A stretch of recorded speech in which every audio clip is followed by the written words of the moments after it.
we're at episode 7 now, and it's the episode is going to be Sangha Collective. We'll name it something later on, but yeah, I'll introduce you guys quickly and then give you guys a chance to start introducing yourselves, and Unity and I will try to keep everything moving in a forward fashion, and we'll go from there. So, Sounds good. Awesome.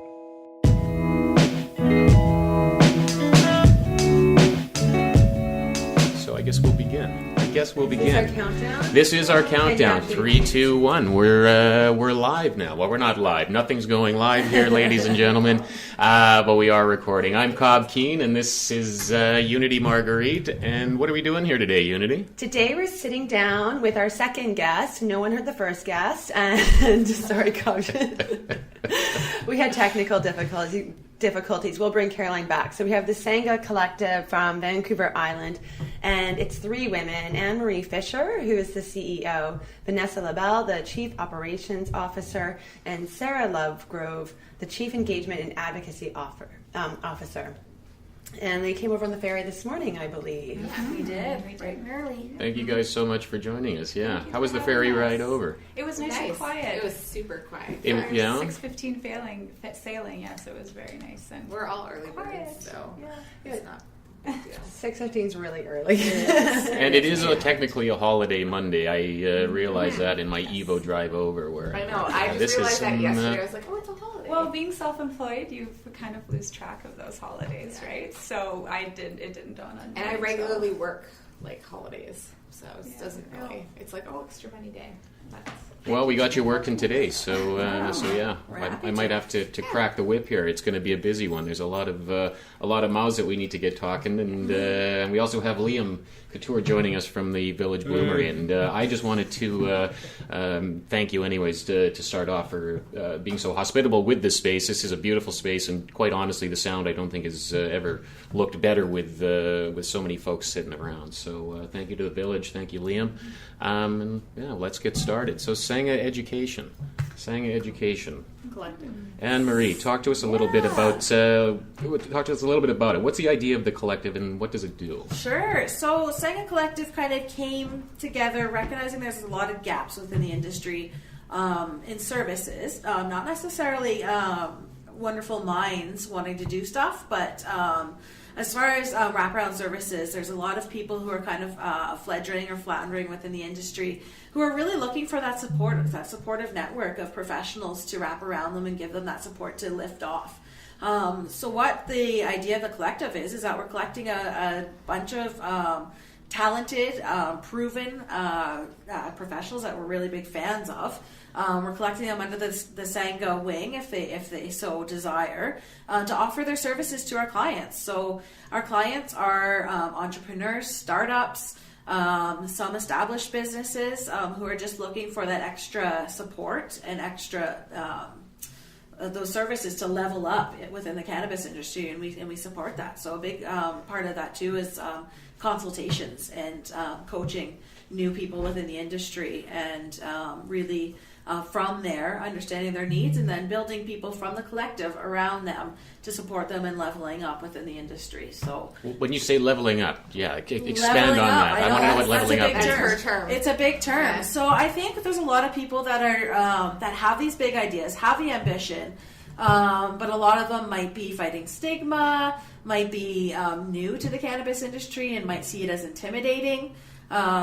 So really, it's all about giving them the power and giving them the support to emerge, to come out of the cannabis closet, as some people say, and to understand that if they put their minds to it, if they have the dreams, if they connect with the right people, they can level up. They can actually make that big emergence within the cannabis industry that they've been waiting for, and it's truly possible because we've all done it ourselves. So we're here to help them. I don't want to keep saying level up, but it's time to level up. And I think we talked about that on this show before too. That when we started coming out of the green closet, I think I've referred to it as, but the cannabis closet. Life changes a lot, and a lot of opportunities. For what opportunities you think you're going to, somehow push aside, so many other doors open. So really coming out of the closet is truly, it's a door opening experience. It's not, you're not closing a lot of other doors, and in fact you're opening doors with a lot of very open-minded people. For sure.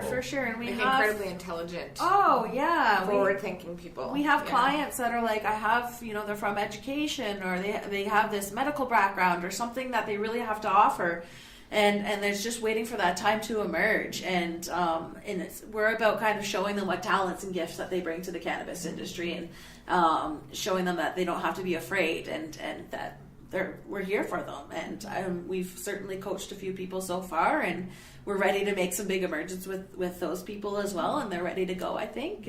But going back to what you said, Cobb, I can't remember what episode specifically it was, but you were really driving home this message that anybody that has an interest or a passion, just to get started, like just do it, and some people may feel like they need to wait for this moment. They may need to wait to make this perfect connection, and we'd like to be there in the background to kind of say, hey, you don't need to wait for that perfect moment. You just need to have the passion, you need to have the drive, and as long as you are motivated and you can you want to do something about it, we're happy to be there to help you lay a solid foundation.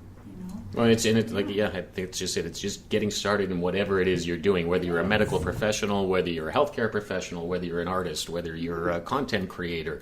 Really, what it comes down to is just getting started and taking that first step. So that's really awesome that you guys are providing that first step for these people. Vanessa, what are your experiences that have fueled your passion with this? Because it sounds like, you've got quite a background anyways in healthcare. What's fueling your passion specifically? Well, very much like Anne-Marie said, I noticed a lot of gaps working in the cannabis industry. I was previously working in healthcare, working in end-of-life care with seniors, working as a care aide, and then I also worked with youth in the community with disabilities. And no system is perfect, but I just noticed that there was a lot of room for improvement. I've been a cannabis user for a long time. I needed to withdraw from healthcare for mental reasons. I had an incident in the workplace and I needed just some time off.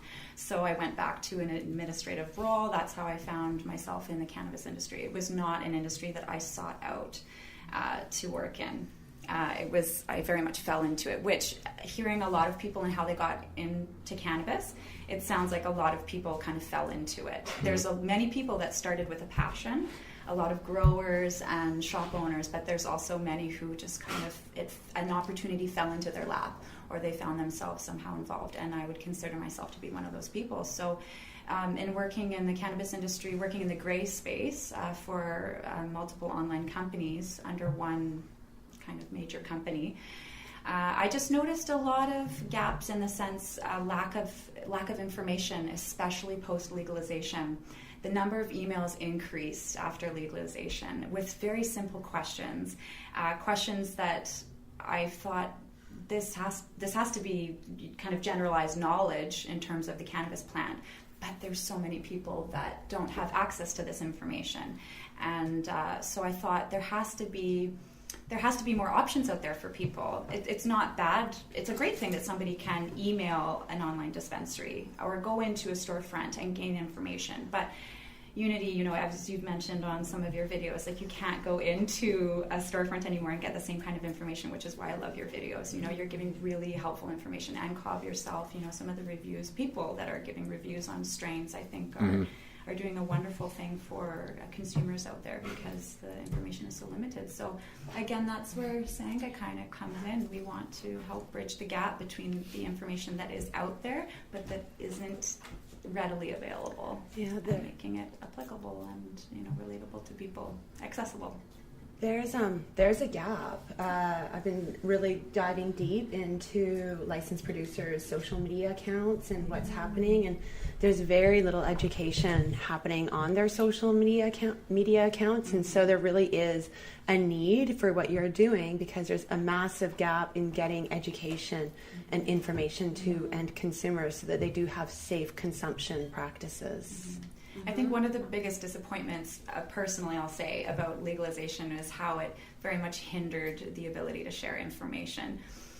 Personally speaking, helping a company that is within the gray space market their products And we see it with accounts like Cannabis, you know, people that aren't just selling something, people that are advocates for, you know, the cannabis community, people that are just trying to share information.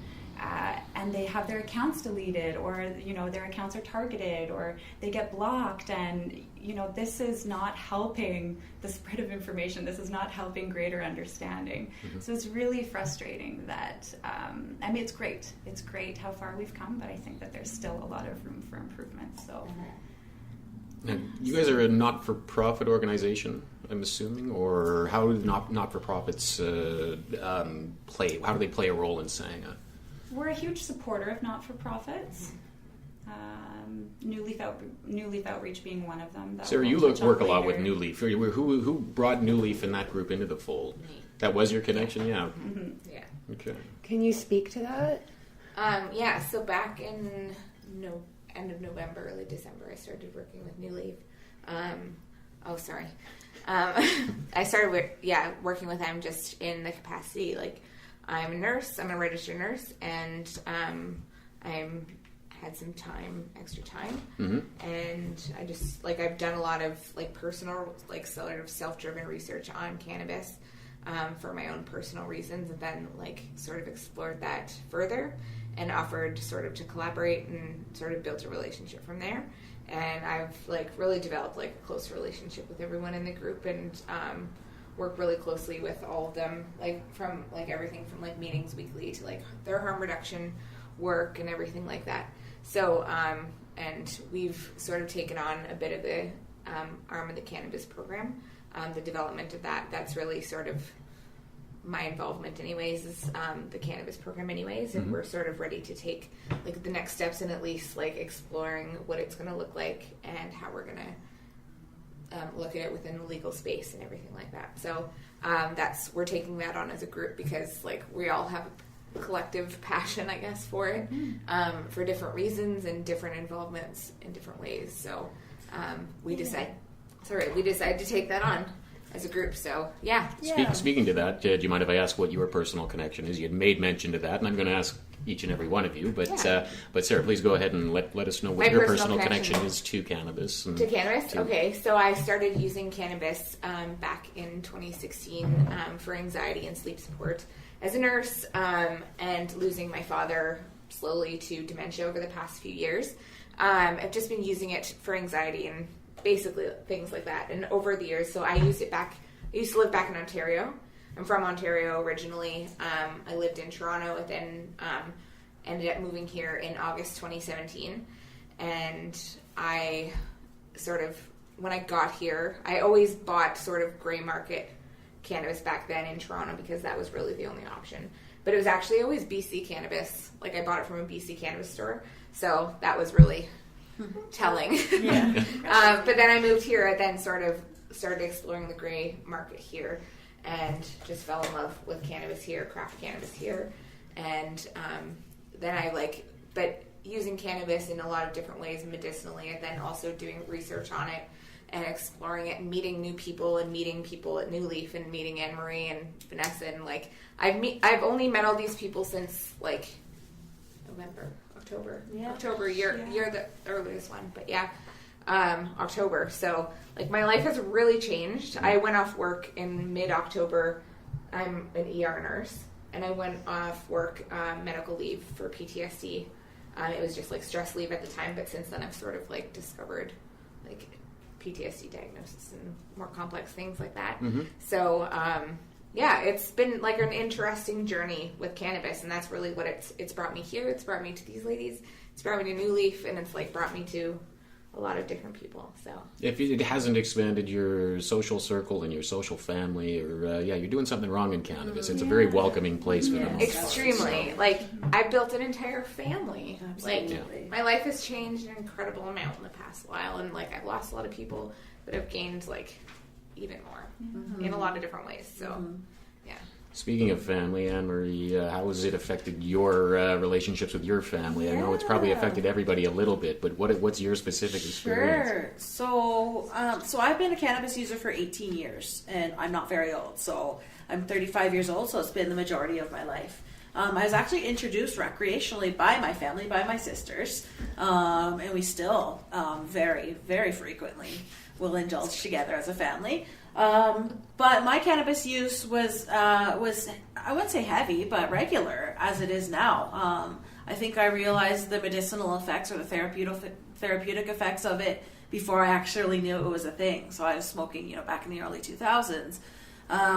But my family, as a regular user, would always, if I ever had, maybe a mental health issue or something wasn't going so well in my life or, something negative was happening, they would always blame the cannabis. And I think that's something that a lot of us face, being maybe sole cannabis users in our family or being, a family of drinkers, but we're the only cannabis users kind of thing. We're faced with stigma. So I think I've had to, over the years, educate my family what's the difference between medicinal use, therapeutic use, recreational use. And I'm happy now. I've been within the industry for 3 years, and my family's really come along a long way to understand that it's not necessarily abusing the plant. You're actually using it for therapeutic reasons, and as you would maybe a different medicine. So my mother, she's been educating herself. She's just last week she went to a medical cannabis seminar. And she's kind of coming along. She's kind of proud now to say that my daughter's a cannabis writer, and she started this wonderful collective with some other women. And it's really nice to see that with the times, people's attitudes have changed, to know that I've gone from a negative space to maybe almost a really positive space with my family. So it's been an interesting journey.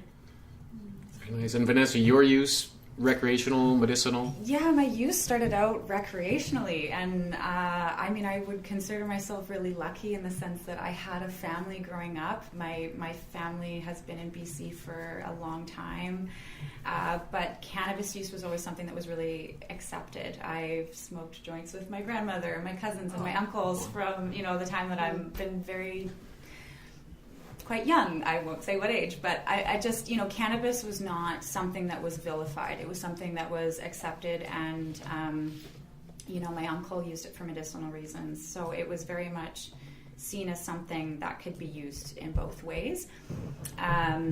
But yes, my use began recreationally. Despite the acceptance of it within my family, I still found myself very much hiding my use due to societal stigmas. Mm-hmm. But later on in life, maybe in my mid-20s it was, I was diagnosed with a condition that didn't really allow me to sleep and has caused me a lot of pain, so it really affected my quality of life. And I tried so many different pharmaceutical medications, whether they were pain medications or sleeping medications, and it was just affecting my life in ways I did not want it to. I couldn't concentrate at work, and I've never been a very big pharmaceutical person. I don't even like taking ibuprofen. So my use at that point in time shifted to medicinal use, and I started to look at how it could be used to help me sleep, and I was really blown away, really, really blown away.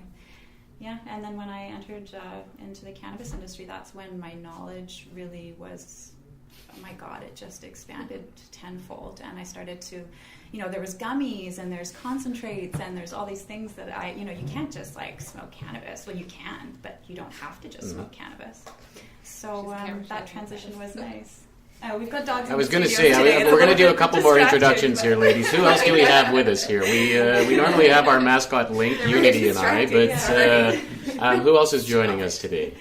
We have Luna. Yeah, this is Luna. Yeah, this is Sarah. That's Sarah's dog Luna, and then we have Rocky. Rocky, he's a Chihuahua Chinese crested, so they just kind of go where we go, and they're definitely our mascots, our support, our mental support, And what kind of dog is Luna?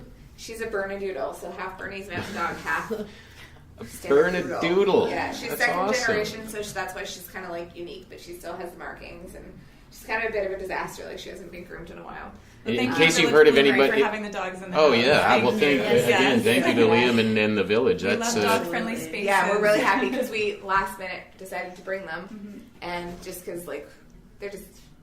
Can you bring dogs in the Village Bloomery store? Because we were hoping to go by there today. Yeah. Perfect. Yes, you can. That seems like a yes, a Link, resounding yes. Link is all just kind of go together. Yeah, that's usually the standard of everything. I'm there after this. Oh, nice. So don't worry. So Nice. Liam's going to be at the Village Bloomery after this. I Nice. think that was off mic. And Link is a regular at Village Yes, he- Bloomery. Oh, good. Yes. Okay. Yes, so your dogs are welcomed there. So Are there any good outdoor spots, like dog-friendly outdoor spots close by? yeah, so the seawall is really, really close to the Village Bloomery. I would recommend the Kits Beach Dog Park. So I'd say it was by the totem pole, but that is now gone.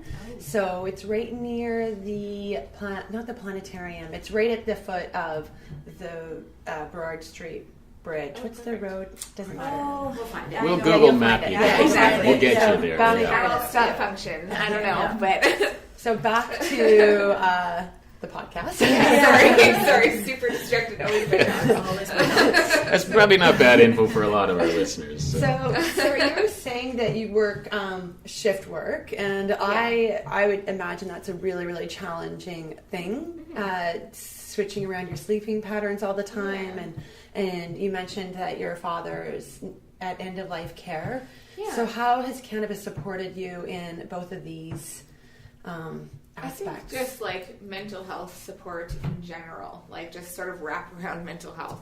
Like anxiety, I have sort of really bad anxiety related to PTSD, related to the sort of like, it's sort of termed anticipatory death. I've been anticipating my dad's death since his diagnosis upwards of 7 years ago now.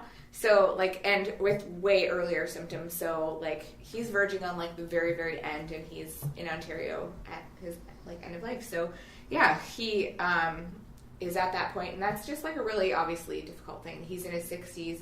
It's Lewy body dementia, which is like a very difficult dementia to live with and watch someone with, and everything like that. So yeah, it's been a very difficult journey.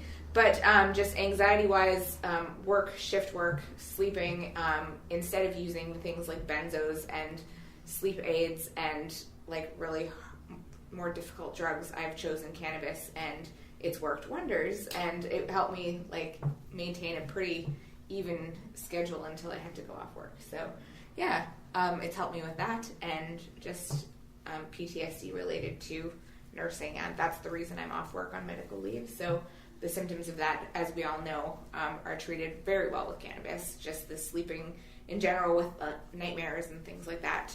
That's why cannabis has been useful for me.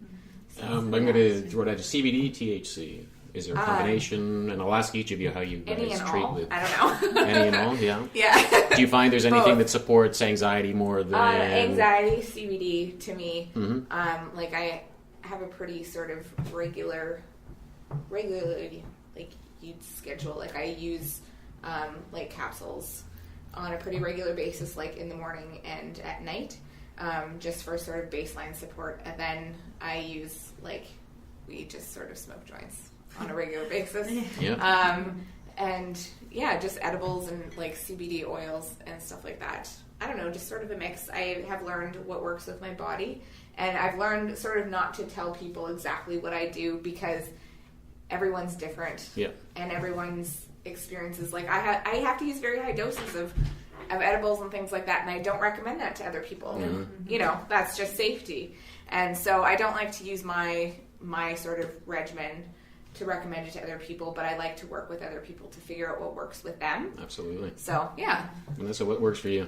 I would say I've always leaned more heavily towards THC, but I have experimented with CBD, and I found keeping, journals have become a huge thing in cannabis, and I love seeing that, because obviously in healthcare there's a rule, like if you don't document it, it didn't happen. Mm-hmm. And it's also just a very great way to track your progress, like anything like exercise or sleep. So I started using CBD in a tincture form, and I found that to be hugely beneficial. Oh my God, that changed my life. It changed your life. But I was for also sure. using it in combination with THC. So I found, mixing a CBD tincture with, say, a THC gummy at night is going to help me sleep through the night more than a joint would, because it's going to have a longer release in your system. Having said that, I might still also smoke before bed, but a combination of THC and CBD. Sometimes for sure. it's like a habitual, just nice thing to do. Yeah, some The people have ritual, a glass yeah. of warm Ritual, milk. yeah. I have a little puff. Yeah. Yeah, absolutely. And Marie? I'd say that definitely CBD, like the other girls, is kind of a regular thing that I'll dose during the day. I suffer from back pain a lot and a few other chronic pain issues, as well as anxiety, like many people. So I find that just having that regular dose of CBD definitely helps. Just like my girls here, though, I like my joints. I like my THC. Personally, I'm a sativa girl. I'm personally trying to experiment between more sativas, hybrids, and indicas. As somebody who spends a lot of time focused at the computer, I'm trying to think, does indicas really help me get that focus, or is it the sativas? So I'm kind of in the middle of an experiment to try to figure out what works. But as far as I know, THC has always been my best friend for 18 years. And it just kind of gives me that extra kick in my step. And I love THC, just like many people. Terpenes are huge, though. I'm excited to get into terpenes. Yeah. And look at, kind of look at hone in on that versus, maybe a THC. Well, and the therapeutic effects of it, and I'm finding that too. As much as I love and get excited about the Tangelope strain, I'm realizing that shit fires me up. I'm going to finally break a swear word on our show. We got to get one on here at least. Sometimes I can smell cannabis, and I'm like, well, that smells like a panic attack. That's really like where I'm at. Like whether it's quality or terpenes or something, I'm like, you can smell emotions. I've tried a lot of different strains in the last couple years, and I can definitely smell it. So. Interesting. Yeah. I worked at my mother's coffee shop when I was a kid, and I always thought that raspberry chocolate coffee smelled like a headache. So it's like I kind of relate to this. Yeah, it smells like anxiety, or that smells like something I don't want to be smoking. It's not that I don't. I love the Tangelope too, because I can smell the orange terps with it. Just being a joint in my ear, I can walk around and I can experience the terpenes, but it really does. That's the one strain that I know that can really fire me up, where it's like, wow, okay, I can really notice the spectrum now, and that's kind of my top spectrum of racy. I'm an indica guy myself, and I'm realizing that more and more. As much as what I'm finding, though, I love the smell. The terpenes of the sativas are typically more sharp and sour and whatnot, and I tend to lean towards that if we're talking terpenes. But the effects overall, I think I need indica to just kind of knock me down and keep me unedged, I guess. I'm still waiting to hear of someone that has put terpenes into a diffuser. This is something I really want to try. I have it in my beard. I have it in my beard oil in my hair today. Actually, it's in my beard and hair. So it's just a very expensive way to diffuse. That's what I was going to say. It's like cool. Essentially the same. This is why I have not tried it. Yeah, I was lucky enough to be gifted some. I think it was Jack Herrera terpenes, and I'd done a little bit here, a little bit there, and I just fired the rest of it into a bottle of beard oil. But literally, it's probably about a $55-$60 bottle of beard oil, at retail, anyways. But nothing is better than waking up in the morning and rubbing that on, even though I've trimmed a hell of a lot of my beard off here. But yeah, it smells so nice and so sound. Nothing can complement or not complement, replace the cannabis-derived terpenes. Nothing. It's I love the use of terpenes in all of its fashion, but the cannabis derived, dear God, there's a good reason why they're so fucking expensive, because they're gorgeous. They're gorgeous. So sativa, indica, did we nail that down with you, Vanessa? I indica all the way. Ladies, indica all the way. Really. Any strain that you like to celebrate, or? Nukin is definitely one of my all-time favorites, but I recently tried blueberry cookies, which I believe is a hybrid, or an indica dominant hybrid. Man, was that ever tasty. Yeah. Oh my gosh. The blueberries are always so sweet, so nice. So tasty. Yeah. So jammy. Mm-hmm. Jammy, I like that. Sativa, indica? Yeah. Yeah, sativa's there's very few strains of sativa that I can have that don't sort of increase anxiety or something like that. So indica is usually my go-to. And any strain that you want to celebrate? Recently tried Violator, the new Violator, I guess. Mm-hmm. Yeah, it was gifted to us, and we've all tried it in the last couple days. So gets our seal of approval. Yeah. Coastal Wildfire Violator or Theraveda. Yeah. We also like the Death Bubba as well between the three of us. The Death Bubba is really nice as well. I'm on a pink Bubba right now. That's, I think, from Coastal Wildfire that Unity just mentioned. And that's, a nice, heavy, sticky kick in the teeth. It's exactly what I need in the evenings. So it's, but yeah, the heavy indicas, I think that's my go-to. Mm-hmm. My go-to. Have we even discussed that? I'm sure we have at some point. But Unity, what's yours? Where do you go with all of this? I am a sativa person because I definitely use cannabis for creativity. I also consume before I work out every day. That being said, I've started dabbing recently, and I'm using the Gran Lab concentrates. And so they have a unicorn hybrid, and I'm doing an indica this weekend. And I find the indica is fantastic for working out. It keeps me very, very linked to my breath. And my movements become linked to my breath, and it actually becomes easier to move my body and breathe and synchronize everything. So I do like indicas for that. I don't ever like feeling like I'm in the couch or that I become lethargic. I have far too much I want to accomplish to ever get to that point. Yeah. So speaking of, I was on your website this morning, the sanghacollective.ca, and I saw that you have a press release where Mothers Marry, a non-profit partner with female-led cannabis collective, the Sangha Collective, and it discusses who you are. Female-led cannabis education and consultation team is pleased to announce your partnership with Mothers Marry, a Montreal-based non-profit with international reach. Could you speak to that and tell us more about that? Yeah, I think the Mothers Marry example is really strong example of what the Sangha Collective is all about. So. Mothers Marry, as you mentioned, is a Montreal-based mothers group, and one of their big pillars is normalizing cannabis use within mothers. I think, I know, not from personal experience, but knowing a lot of mothers, that the act of motherhood and the embodiment of motherhood is very isolating, and a lot of mothers will choose to medicate with cannabis, and that's their choice. But there's a huge bias. They'll face stigma. They're unfit parents, or they're not fit to be interacting with their children, or something like that. So, Mothers Marry is actually created by two wonderful, inspiring women named Jordana Zabitsky and Annie Bertrand. It's actually Jordana's birthday today, and we haven't had a chance to talk to her yet. Yeah, so happy birthday, Jordana. Happy day. Yeah. And so they started this online community. It's about 1,700 members strong right now. Just on Facebook. Just on Facebook. But overall, they've got a lot. A lot, yeah. Span-wise, they've got a lot of. So yeah. So as a community, they're extremely strong. But they kind of look to us, to Sangha, to help them, as I say, level up. So, a lot of what our work is helping them develop their mission, their vision and values, approach investors for helping them support that not-for-profit, and a little bit of social media and PR support. And just really being their coaches. We actually speak to them personally. Yeah. We speak to them every day.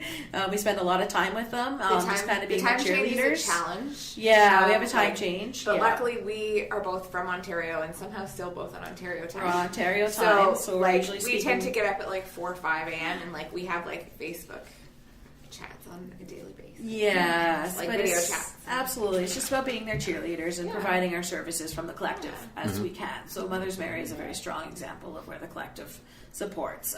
So Mothers Marry and New Leaf would be another example of a not-for-profit that we support. So that's fantastic. That's how I started in the industry. Was a mother contacted me and said women and mothers were not being represented in cannabis. So I'm a big supporter of anybody that is having that dialogue, because there's definitely, I do believe that mothers are the most stigmatized against when it comes to cannabis consumption, and yet they're probably some of the people who will benefit the most from cannabis consumption.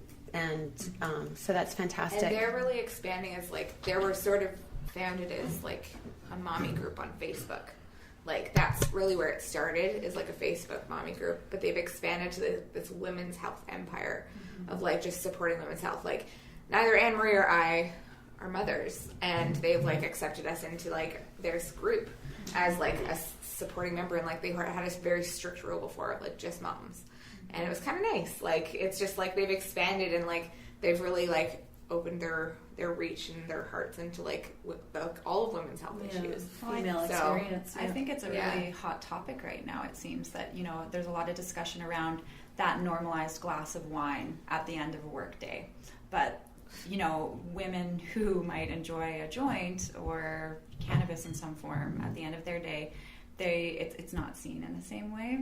And as some, none of us, as Sarah said, are mothers. And I know, personally speaking, as somebody who wants to be a mother one day, knowing that there's a group like Mother's Mary out there where I will be able to, I'll be able to find a community of people that can understand the experience that I'm going through. That makes me feel so much better about approaching that time in my life. Yeah.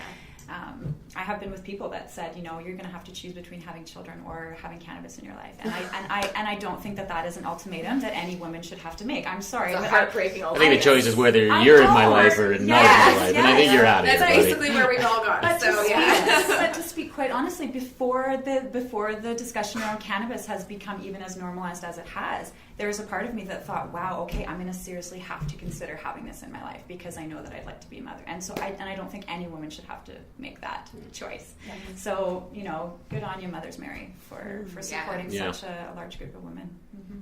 Fist pump. Yeah. Fist pump. Awesome. Bringing it back. I think, ladies, we've had a great session here, and I'd just kind of like to speak to a couple of events actually that sort of relate to what you guys are doing as well, and then some other social events as well that are going on in Vancouver. Unity and I are just going to wrap up with our. You absolutely can. Please do a quick plug. Oh well. There's not really any details yet, but March 8th we're planning International Women's Day.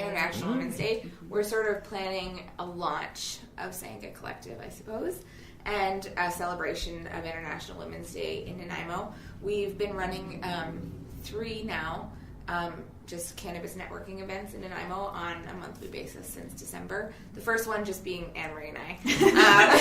Gotta build that but momentum, then we went to like 12 people, and then the last one was like 20 members. 20, yeah. Mm-hmm. So like it's building and it's exciting. Nice. And lots of different people and different faces in different places. So for anybody that's in the industry already or is looking to enter the industry, anybody that has interest in cannabis in some form, feel free to come on by, especially if you're a woman. Yeah. But you can check out our social media for details. And we'll be talking to you guys about that in a little bit. Yeah, we'll be releasing details on the event. So. Well, the dialogue's been opened here. That's for sure. Thank you. And you guys get a lot more fun stuff happening in Vancouver. There are a lot of there's educational events as we'll chat about. There's the kind of counterculture events. There's athletic events. There's a lot of really cool stuff going on here that we're really fortunate to have. So if we can start expanding that out, or at least welcoming more people into that fold, and that helps everybody out, every one of our causes. So one of the ones I'm going to this week is actually cannabinoids and cancer with GrowTech Labs here in Vancouver.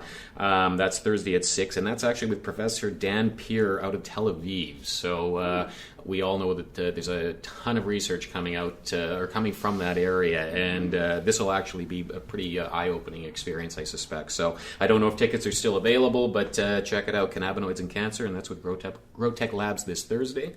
Unity, what have you got going on? This Saturday, February 23rd, is the day that so much is happening. The day starts off with Can Weed Dine. It's a collective, and they're hosting a brunch on cannabis and sex. And they're featuring Weed Mama and Terry Monroe from Herbal Healing Therapy. These are monthly morning socials to chat candidly about the modern cannabis lifestyle. Tickets are limited. Go to Can Weed Dine for more information. And that is followed by another event in the afternoon. Yes, that's the Products by Sec event, as well as Deluche CBD. They're hosting a CBD info and relaxation session, and that's with the Stolby sisters as well. So go check out their Instagrams. That's at Products by Sec and at Stolby Sisters, and go to the Bliss Cloud site, or blisscloud.com, to sign up for the email list to be kept abreast of what's going on in the cannabis community here. And I'm also hosting a small group of beginners to discuss cannabis in my home. And it's an intimate setting, and we're featuring the Verde V starter kits, where we'll be teaching these new consumers to cannabis how to roll their own cannabis, because in legalization, dried cannabis is one of the only forms that people can consume. And from my direct experience of legal pre-rolls, they're definitely not the direction to go in. So buying fresh bud is. So we're going to teach people how to roll their cannabis, and we're partnering with Verde V. You can go to their website and you can buy your own starter kit and use the code UNITY15 to save 15%. Awesome. And we're just one final thank you to Liam. Let's get yours out there, your Instagram. It's at Liam Couture. Is it underscore couture? Underscore couture. Liam underscore. Sorry, I'm not pronouncing it correctly. Well, maybe you even are. I don't know. I'm Is it adding tomato? it. It's a tomato sort of thing, I think. So Liam Couture at Liam Couture is Liam's Instagram. He's also produced the Swedish recently, and that was on behalf of the Village Bloomery as well. So that's a rad documentary. Definitely check that out. He's doing some kick-ass stuff, and I look forward to working with him on a project or two moving forward in 2019. So let's fire that up. Any favorite strain of yours? Indica sativa, quickly, man. Romula. All right. Romulan, bred with, I believe, Afghani. So that's an indica then. Yeah. But like tons of lavender. I like lavender, the linalool. I love them speaking terpenes. I love it. So my shameless plugs, I'm at Matchstick Marijuana on Instagram. I'm almost at 100 subscribers on YouTube, but you're just going to have to go and search for Matchstick Marijuana. At this point, it will be at matchstick.marijuana. When it does land at 100 subscribers, please help me out with that. I'm on Twitter at matchstickfire. And am I missing something? Instagram, Facebook, I'm kind of around there, but again, I keep saying I don't really know what's going on that community right now. It's all a bunch of memes to me, so I'm still figuring that one out. Unity, you got some shameless plugs for me? I do, and I also want to mention that the Herb Life podcast with Jill Pollard, they just launched this week, and I believe they featured Margaret Sung. And they have a rotating set of hosts, listeners, and you'll be able to hear the influencers and key opinion leaders discuss the cannabis industry. They're available on iTunes, Google Play, and everywhere else. My shameless plug is I'm the co-founder and creative director of Bliss Cloud. We're normalizing cannabis consumption with higher understanding of modern cannabis. And you can also join me on YouTube for the compliant discussions on cannabis, learn about the leading cultivars and brands bringing quality cannabis to market. I'm also on Instagram. I'm known for the latest fashion trends happening in cannabis. And thank you so much for everybody out there who's been supportive.